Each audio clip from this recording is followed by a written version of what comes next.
Hey everyone, it's Dan again, and I have another question for you. So how many of you have ever told a white lie before? You know, a little white lie, it's not too bad, it's not going to hurt anybody, and it's going to get me out of trouble. Why wouldn't I say it, right? Well, how many of you have also had that little white lie begin to escalate? Where it started to get kind of serious. Started to affect more people than you imagine. And that little white lie was no longer a little white lie, but a big, bad lie. Well, I know I've had that happen to me, unfortunately, and it's not a very nice thing. So I have this book here for you. It's called Edward Fudwupper Fibbed Big, and it's explained by Fanny Fudwupper, who's Edward's little sister. It's also somewhat explained by Berkeley Bree, who's the author.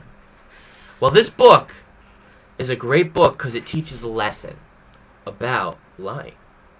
And it does it through some comedy, which is very good, and it does it through some rhyming. So it's a very engaging book, but it also has a very good lesson. So I'm going to read a couple of excerpts for you, so you get a little feel for it. I don't want to spoil the whole book, obviously, so I'm just going to give you an idea of what happens. So here we go.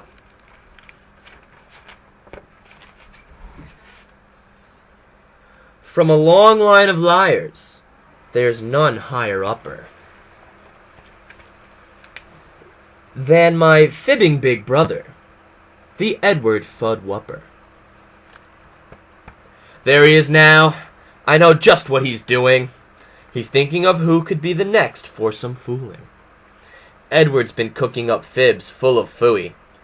He'll serve them up sweet, all gooey with hooey. So we know that Edward is not the most trustworthy person. Now, this is when it gets good.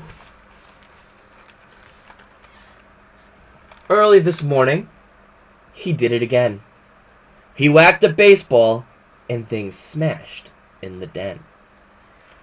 Dad rushed over and found Mom's cracked pig. Then Edward Fudwupper fibbed way too big. So you can only imagine what happens when Edward Fudwupper tells his dad about this little fib that turns out to be way too big. Now this book is great, especially, I think it's great for anybody, younger grades, 1 through 3rd, 1st through 3rd. You could do it as a read aloud for even younger grades. It's a great way to teach about lying. It's a great way to teach kids why it's not. And it's a great way to just have kids read it, and then they can see that. You don't have to do it as a read aloud, but I really like it as a read aloud. I also really like it just to give this to the students, and they can read it. It has some great illustrations, as I showed, and you can really teach a moral lesson out of this story.